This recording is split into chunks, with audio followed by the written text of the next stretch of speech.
അതിവേഗ വാർത്തകൾ. പ്രതിഷേധങ്ങൾക്ക് പിന്നാലെ എമ്പുരാൻ സിനിമ റീസെൻസർ ചെയ്യാൻ സാധ്യത. സെൻസർ ബോർഡിൽ സിനിമ റീസെൻസർ ചെയ്യാൻ നിർമ്മാതാക്കളുടെ തീരുമാനം. സിനിമയ്ക്കെതിരായ പ്രതിഷേധത്തിന്റെ പശ്ചാത്തലത്തിലാണ് നീക്കം. സ്ത്രീകൾക്കെതിരെയുള്ള ആക്രമണ ദൃശ്യങ്ങളും കലാപ ദൃശ്യങ്ങളും ഒഴിവാക്കും. വില്ലന്റെ പേരും മാറ്റാൻ തീരുമാനം. പുതുക്കിയ പതിപ്പ് തിങ്കളാഴ്ച മുതൽ. എമ്പുരാൻ സിനിമയ്ക്കെതിരെ RSS മുഖവാരികയായ ഓർഗനൈസറിൽ ലേഖനം. സിനിമ ഹിന്ദുത്വ വിരുദ്ധ രാഷ്ട്രീയ അജണ്ടയുള്ളതാണെന്ന് ലേഖനം. ഗോത്ര കലാപമടക്കമുള്ള വിഷയങ്ങളിൽ ഹിന്ദുക്കളെ അക്രമകാരികളായി ചിത്രീകരിക്കുകയും BJP അനുയായികളെയും ഹൈന്ദവരെയും പൈശാചികവൽക്കരിച്ചെന്നും ലേഖനത്തിൽ വിമർശിച്ചു. സംവിധായകൻ പൃഥ്വിരാജിന്റെ രാഷ്ട്രീയ അജണ്ടയാണ് ചിത്രത്തിലൂടെ വെളിപ്പെട്ടതെന്നും മോഹൻലാൽ തന്റെ ലക്ഷക്കണക്കിന് ആരാധകരെ വഞ്ചിച്ചെന്നും ലേഖനത്തിൽ. എമ്പുരാൻ വിഷയത്തിൽ നിലപാട് പറയാതെ നടനും കേന്ദ്രമന്ത്രിയുമായ സുരേഷ് ഗോപി. എമ്പുരാൻ സിനിമയെക്കുറിച്ചുള്ള ചോദ്യത്തിന് നല്ല കാര്യങ്ങൾ സംസാരിക്കുമെന്നാണ് സുരേഷ് ഗോപിയുടെ മറുപടി. തൃശൂരിൽ മാധ്യമങ്ങളോട് സംസാരിക്കുകയായിരുന്നു അദ്ദേഹം.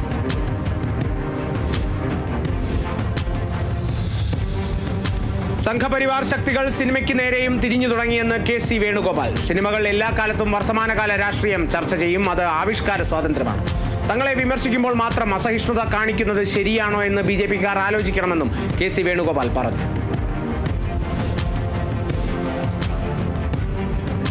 എതിർപ്പുണ്ടായിരുന്നില്ലെങ്കിൽ എമ്പുരാൻ സിനിമ ആരെങ്കിലും കാണുമായിരുന്നോ എന്ന് കേന്ദ്രമന്ത്രി ജോർജ് കുര്യൻ. സിനിമ താൻ കാണും, എല്ലാവരും കാണണം. MT രമേശ് പറഞ്ഞതാണ് BJPയുടെ നിലപാട്. ഇപ്പോഴത്തെ നെഗറ്റീവ് അടുത്ത നിയമസഭാ തെരഞ്ഞെടുപ്പിൽ BJPയെ ഉയരത്തിലെത്തിക്കാനുള്ളതാണ്. മഞ്ഞിൽ വിരിഞ്ഞ പൂക്കളിൽ വില്ലനായി നെഗറ്റീവായാണ് മോഹൻലാൽ തുടങ്ങിയത്. പിന്നീടാണ് ഇത്രയും ഉയരത്തിലെത്തിയത്. BJPയും സൂപ്പർ താരത്തെ പോലെ വളരും. എമ്പുരാൻ കണ്ട് എല്ലാ വീടുകളിലും BJPയെക്കുറിച്ച് ചർച്ച ചെയ്യുന്നത് നല്ലതാണെന്നും കേന്ദ്രമന്ത്രി കോഴിക്കോട് പറഞ്ഞു. പൃഥ്വിരാജിനെതിരെ യുവമോർച്ച. എമ്പുരാൻ ദേശവിരുദ്ധത ഒളിച്ചു കടത്തുന്നുവെന്ന് യുവമോർച്ച സംസ്ഥാന ജനറൽ സെക്രട്ടറി K ഗണേഷ് ആരോപിച്ചു. പൃഥ്വിരാജ് സിനിമകളിൽ ദേശവിരുദ്ധത ആശയമാണ്. പൃഥ്വിരാജിന്റെ വിദേശ ബന്ധങ്ങൾ അന്വേഷിക്കണം. ആടുജീവിതം ഷൂട്ടിനിടെ ജോർദാനിൽ കുടുങ്ങിപ്പോയ പൃഥ്വിരാജ് ആരൊക്കെയുമായി സമ്പർക്കം പുലർത്തിയെന്നത് അന്വേഷിക്കണം. കേന്ദ്ര ഏജൻസികൾ അന്വേഷണം നടത്തണമെന്നും K ഗണേഷ് ഫേസ്ബുക്ക് പോസ്റ്റിൽ ആവശ്യപ്പെട്ടു. കണ്ണൂർ മുൻ ADM നവീൻ ബാബുവിന്റെ മരണത്തിൽ കുറ്റപത്രം സമർപ്പിച്ചു. കണ്ണൂർ ജുഡീഷ്യൽ 1ാം ക്ലാസ് മജിസ്ട്രേറ്റ് കോടതിയിലാണ് പ്രത്യേക അന്വേഷണ സംഘം കുറ്റപത്രം സമർപ്പിച്ചത്. കേസിൽ ജില്ലാ പഞ്ചായത്ത് പ്രസിഡന്റായിരുന്ന PP ദിവ്യ മാത്രമാണ് പ്രതി. യാത്രയയപ്പ് യോഗത്തിൽ ദിവ്യ നടത്തിയ പ്രസംഗം ADM ജീവനൊടുക്കാൻ പ്രേരണയാണെന്ന് കുറ്റപത്രത്തിൽ പറയുന്നു. നവീൻ ബാബു മരിച്ച 5 മാസത്തിന് ശേഷമാണ് പ്രത്യേക അന്വേഷണ സംഘം കുറ്റപത്രം സമർപ്പിച്ചത്.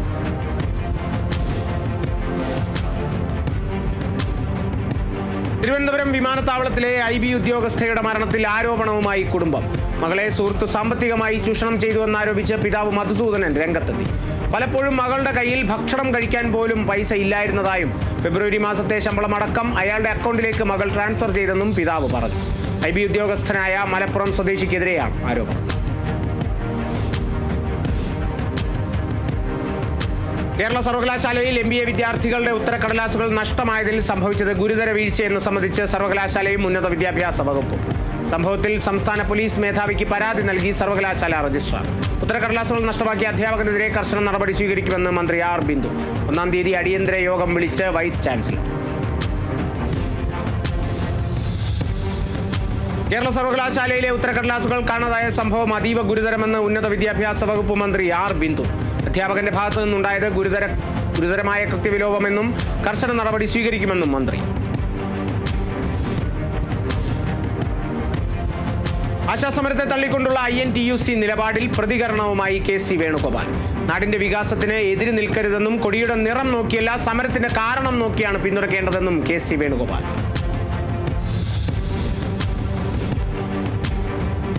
തൃശൂർ പൂരം വെടിക്കെട്ട് വിവാദത്തിൽ തിരുവമ്പാടി പാറമേക്കാവ് ദേവസ്വങ്ങൾക്കെതിരെ പരോക്ഷ വിമർശനവുമായി കേന്ദ്രമന്ത്രി സുരേഷ് ഗോപി. പൂരം വെടിക്കെട്ട് ഗംഭീരമായി നടക്കും. നിലവിലെ വിവാദം തക്കിട തരികിട പരിപാടിയാണെന്നാണ് സുരേഷ് ഗോപിയുടെ വാദം.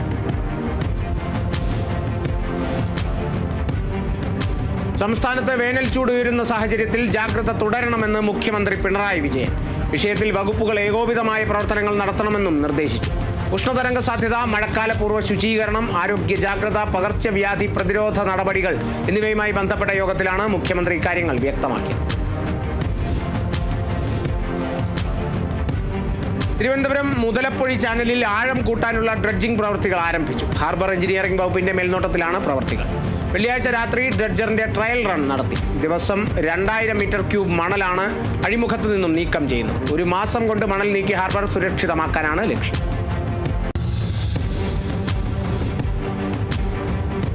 കച്ചവടക്കാരും പ്രദേശവാസികളും തമ്മിൽ സംഘർഷമുണ്ടായ കോഴിക്കോട് ഇരിങ്ങാടൻപള്ളിയിൽ 1 മാസത്തേക്ക് നിയന്ത്രണങ്ങൾ ഏർപ്പെടുത്തി. കച്ചവട സ്ഥാപനങ്ങൾ രാത്രി 11 മണിക്ക് മുൻപായി അടച്ചിടാൻ സർവകക്ഷി യോഗത്തിൽ തീരുമാനമായി. കാര്യങ്ങൾ ഏകോപിപ്പിക്കാൻ ഉപസമിതിയും രൂപീകരിച്ചു. കണ്ണൂർ കോർപ്പറേഷൻ മുൻ മേയർക്കും സെക്രട്ടറിക്കുമെതിരെ ആഞ്ഞടിച്ച് കെ സുധാകരൻ MP. കണ്ണൂരിന്റെ മുഖച്ഛായ മാറ്റുന്ന പദ്ധതി കൊണ്ടുവന്നപ്പോൾ കോർപ്പറേഷൻ ഭരണസമിതി കലക്കി. ആ പദ്ധതി നടപ്പാക്കാൻ പറ്റാത്തതിന്റെ നിരാശയും പ്രതികാരവും തനിക്കുണ്ടെന്നും സുധാകരൻ പറഞ്ഞു. നാടിനോടുള്ള പ്രതിബദ്ധത നടപ്പാക്കാൻ ഉത്തരവാദിത്തപ്പെട്ടവർ സഹായിച്ചില്ല എന്നത് വേദനയുണ്ടാക്കി. അന്ന് സെക്രട്ടറിയെയും മേയറെയും വിളിച്ച് കാര്യങ്ങൾ ബോധ്യപ്പെടുത്തിയിട്ട് നടന്നില്ലെന്നും സുധാകരൻ കണ്ണൂരിൽ പറഞ്ഞു. ആശാപ്രവർത്തകർക്ക് അല്പം ആശ്വാസം നൽകി ആലപ്പുഴ ചെങ്ങന്നൂർ നഗരസഭാ ബജറ്റ്. സാമ്പത്തിക ബുദ്ധിമുട്ട് അനുഭവിക്കുന്ന ആശാപ്രവർത്തകർക്ക് 1 മാസം 2000 രൂപ അലവൻസായി നൽകും. ഇതിനായി സർക്കാർ അനുമതിയോടെ നൽകുന്നതിനായി ആദ്യഘട്ടത്തിൽ 3.24 ലക്ഷം രൂപ നീക്കിവെക്കുമെന്ന് ചെങ്ങന്നൂർ നഗരസഭാ വൈസ് ചെയർമാൻ കെ ഷിബുരാജൻ പറഞ്ഞു. മാവേലിക്കര നഗരസഭയിൽ കോൺഗ്രസ് അവിശ്വാസം പാസായി. നഗരസഭാ ചെയർമാൻ KV ശ്രീകുമാറിനെ പുറത്താക്കി കോൺഗ്രസ്. LDF അംഗങ്ങളുടെ അവിശ്വാസ പ്രമേയത്തെ പിന്തുണച്ചു. 28 കൗൺസിലർമാരിൽ 18 പേർ പ്രമേയത്തെ അനുകൂലിച്ചു. അധ്യക്ഷ പദവി ഒഴിയണമെന്ന നിർദ്ദേശം ചെയർമാൻ തള്ളിയതാണ് അവിശ്വാസത്തിന് കാരണം.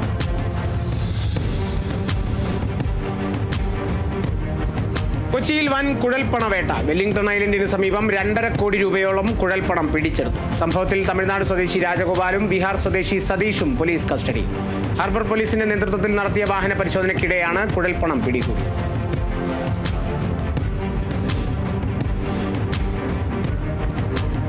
തൃശൂർ ചെറുതുരുത്തി കൊണ്ടയൂരിൽ മദ്യലഹരിയിൽ മകൻ അമ്മയെ ക്രൂരമായി മർദ്ദിച്ചു. കൊണ്ടയൂർ സ്വദേശി ശാന്തയ്ക്കാണ് മർദ്ദനമേറ്റത്. ശാന്തയെ തൃശൂർ മെഡിക്കൽ കോളേജ് ആശുപത്രിയിൽ പ്രവേശിപ്പിച്ചു. തിരുവനന്തപുരം വിഴിഞ്ഞത്ത് മകൾ ഉപേക്ഷിച്ച വൃദ്ധയെ പോലീസ് ആശുപത്രിയിലെത്തിച്ചു. വാടകയ്ക്ക് താമസിച്ചിരുന്ന ശ്രീദേവിയെയാണ് വിഴിഞ്ഞം പോലീസ് ആശുപത്രിയിലെത്തിച്ചത്. ശ്വാസം മുട്ടലിനെ തുടർന്ന് വിഴിഞ്ഞം സാമൂഹ്യാരോഗ്യ കേന്ദ്രത്തിൽ എത്തിച്ച ശേഷം മകൾ കടന്നു കളയുകയായിരുന്നെന്ന് ശ്രീദേവി പറഞ്ഞു. അസുഖം കൂടിയതിനെ തുടർന്ന് മറ്റാശുപത്രിയിലേക്ക് മാറ്റാൻ ഡോക്ടറും ആശുപത്രി അധികൃതരും ശ്രമിച്ചെങ്കിലും മകൾ സഹകരിച്ചില്ല. ഗോവ സന്ദർശനത്തിനെത്തിയ വിനോദസഞ്ചാരിയെ മർദ്ദിച്ചതായി പരാതി. ഗോവയിൽ നിന്ന് ഒരാൾ തന്നെ ആക്രമിച്ചതായും മോശമായി സംസാരിച്ചതായും സഞ്ചാരി സാമൂഹ്യ മാധ്യമത്തിലൂടെ പങ്കുവച്ചു. ഇനി ഒരിക്കലും താൻ ഗോവയിലേക്ക് തിരിച്ചു വരില്ലെന്നും പോസ്റ്റിലൂടെ പങ്കുവച്ചു.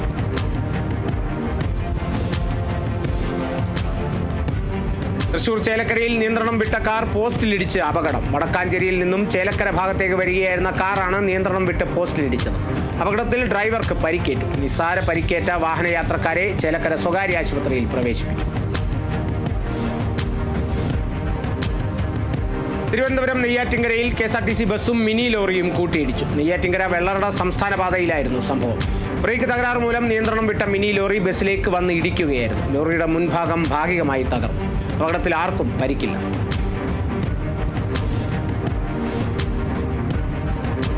പാലക്കാട് കൊല്ലങ്കോട് നെന്മേനിയിൽ അമ്മയും മകനും മുങ്ങി മരിച്ച നിലയിൽ. നെന്മേനി കല്ലേരിപ്പൊറ്റയിൽ താമസിക്കുന്ന ബിന്ദു, മകൻ സനോജ് എന്നിവരെയാണ് മരിച്ച നിലയിൽ കണ്ടെത്തിയത്. കുടുക്കപ്പാറയിലെ അമ്പിട്ടൻചള്ള കുളത്തിൽ കുളിക്കാൻ ഇറങ്ങിയതായിരുന്നു ഇരുവരും.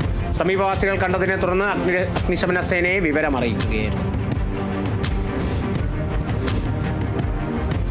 കർണാടക ഖാനാപൂരിൽ സൈബർ തട്ടിപ്പിൽ 50 ലക്ഷം രൂപ നഷ്ടപ്പെട്ട വൃദ്ധ ദമ്പതികൾ ആത്മഹത്യ ചെയ്തു.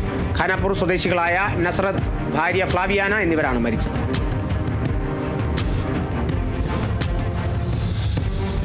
ഡൽഹി ഷഹദാരയിൽ ഫ്ളാറ്റിൽ പുതപ്പിൽ പൊതിഞ്ഞ നിലയിൽ സ്ത്രീയുടെ അഴുകിയ മൃതദേഹം കണ്ടെത്തിയതായി പോലീസ്. വീടിന്റെ ഉടമയായ വിവേകാനന്ദ് മിശ്രയെ ചോദ്യം ചെയ്യുന്നതിനായി കസ്റ്റഡിയിൽ എടുത്തിട്ടുണ്ടെന്ന് ഡൽഹി പോലീസ് പറഞ്ഞു. മൃതദേഹം ആരുടേതാണെന്ന കാര്യം വ്യക്തമല്ല.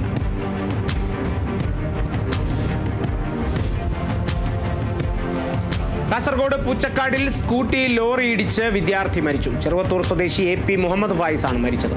ഒപ്പം സഞ്ചരിച്ച സഹപാഠിക്കും പരിക്കുണ്ട്. മംഗളൂരുവിൽ നിന്ന് സ്കൂട്ടിയിലേക്ക് വീട്ടിലേക്ക് മടങ്ങുകയായിരുന്നു ഫായിസ്. സ്കൂട്ടിയിൽ ലോറി ഇടിച്ചപ്പോൾ ഫായിസ് മറ്റൊരു ലോറിക്കിടയിൽ പെടുകയായിരുന്നു.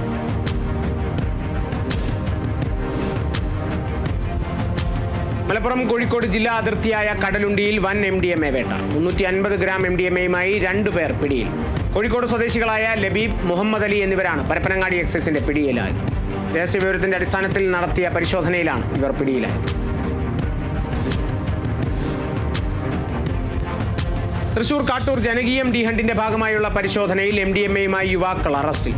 കാട്ടൂർ സ്വദേശി സുജിത്, കിഴപ്പുള്ളിക്കര സ്വദേശി അജിത് ജെറിൽ എന്നിവരാണ് പിടിയിലായത്.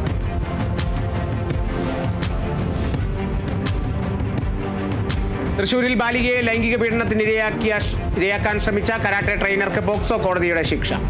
അയ്യന്തോൾ സ്വദേശി സുരേഷ് കുമാറിനെയാണ് തൃശൂർ സ്പെഷ്യൽ കോടതി ശിക്ഷിച്ചത്. 2023 കരാട്ടെ പരിശീലനത്തിനായി എത്തിയ 10 വയസ്സുകാരിയെ പ്രതി പീഡിപ്പിക്കാൻ ശ്രമിക്കുകയായിരുന്നു. തൃശൂർ പാവറട്ടിയിൽ നിരവധി ക്രിമിനൽ കേസുകളിലെ പ്രതിയെ കാപ്പ ചുമത്തി നാടുകടത്താൻ ഉത്തരവായി. ആനക്കര സ്വദേശി അഭിഷേകിനെതിരെയാണ് കാപ്പ ചുമത്തിയത്. 6 മാസക്കാലത്തേക്കാണ് പ്രതിയെ നാടുകടത്താൻ ഉത്തരവായത്. കൊല്ലത്ത് ഫാം തൊഴിലാളിയെ വെട്ടിയ കേസിലെ പ്രതിയെ റിമാൻഡ് ചെയ്തു. ഏരൂർ ഭാരതീപുരം രതീഷ് ഭവനിൽ രതീഷിനെയാണ് റിമാൻഡ് ചെയ്തത്. പ്രതിക്കെതിരെ വധശ്രമത്തിന് കേസെടുത്തിരുന്നു. ഫാം ഓയിൽ തൊഴിലാളി പ്രതീഷിനെ കോടാലി കൊണ്ടാണ് പ്രതി വെട്ടിയത്.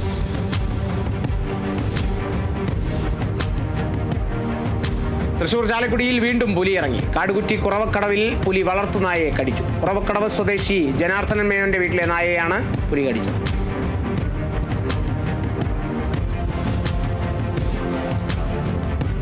പാലക്കാട് വാണിയംകുളത്ത് സ്കൂൾ വളപ്പിൽ പാമ്പുകളെ പിടികൂടി. പുലാച്ചിത്രയിൽ TRK ഹൈസ്കൂൾ ചുറ്റുമതിലിനുള്ളിൽ നിന്നും ഒരു അണലിയെയും 26 കുഞ്ഞുങ്ങളെയുമാണ് പിടികൂടിയത്. വനം വകുപ്പ് ഉദ്യോഗസ്ഥരുടെ നേതൃത്വത്തിലാണ് പാമ്പുകളെ പിടികൂടിയത്.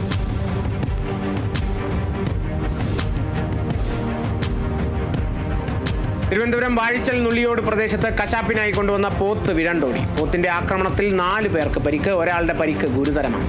നുള്ളിയോട് സ്വദേശി വേണുവിനാണ് ഗുരുതരമായി പരിക്കേറ്റത്. നട്ടലിന് പരിക്കേറ്റ ഇയാളെ ആശുപത്രിയിലേക്ക് മാറ്റി. ആര്യങ്കോട് പോലീസും ഫയർഫോഴ്സും വലയിട്ട് പോത്തിനെ പിടികൂടി. തൃശൂർ പാവറട്ടി വില്ലേജ് ഓഫീസ് കെട്ടിട നിർമ്മാണത്തിന് 45 ലക്ഷം രൂപ അനുവദിച്ചു. 2024-25 സാമ്പത്തിക വർഷത്തെ കേരളത്തിലെ സ്മാർട്ട് റവന്യൂ ഓഫീസുകൾ എന്ന പദ്ധതിക്കായി 2950 ലക്ഷം രൂപയ്ക്കുള്ള ഭരണാനുമതി നൽകി സർക്കാർ ഉത്തരവ് പുറപ്പെടുവിക്കുകയുണ്ടായി. മണലൂർ നിയോജക മണ്ഡലത്തിലെ മണലൂർ വില്ലേജ് ഓഫീസ് നിർമ്മാണത്തിന് 45 ലക്ഷം രൂപ അനുവദിച്ചിരുന്നു. മുരളി പെരുന്നെല്ലി MLAയുടെ നിരന്തര ഇടപെടലിനെ തുടർന്നാണ് പാവറട്ടി വില്ലേജിനെ ഇതിൽ ഉൾപ്പെടുത്തിയത്. പാലക്കാട് പട്ടാമ്പിയിലെ പൊതുശ്മശാനം തുറക്കാൻ നടപടിയാകുന്നു. ശ്മശാനത്തിന്റെ ടെൻഡർ നടപടികൾ പൂർത്തിയായി. ഉടൻ നിർമ്മാണം പൂർത്തിയാക്കി ശ്മശാനം ജനങ്ങൾക്ക് തുറന്നു നൽകുമെന്ന് നഗരസഭ അറിയിച്ചു.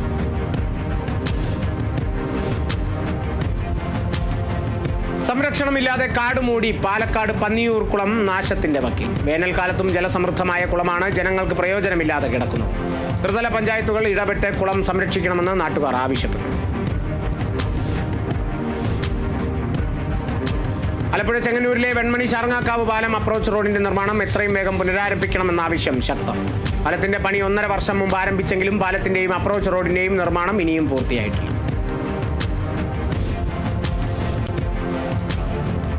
കൊച്ചിൻ റിഫൈനറിയിൽ നിന്നും പുറത്തുവരുന്ന രാസമാലിന്യങ്ങൾ ജനവാസ കേന്ദ്രങ്ങളിലേക്ക് എത്തുന്നുവെന്ന് പരാതി. റിഫൈനറികളുടെ വിവിധ ആവശ്യങ്ങൾക്കായി ഉപയോഗിക്കുന്ന രാസപദാർത്ഥങ്ങളാണ് കാറ്റിൽ പറന്ന അയ്യൻകുഴിയിലെ ജനവാസ കേന്ദ്രങ്ങളിലേക്ക് എത്തുന്നത്.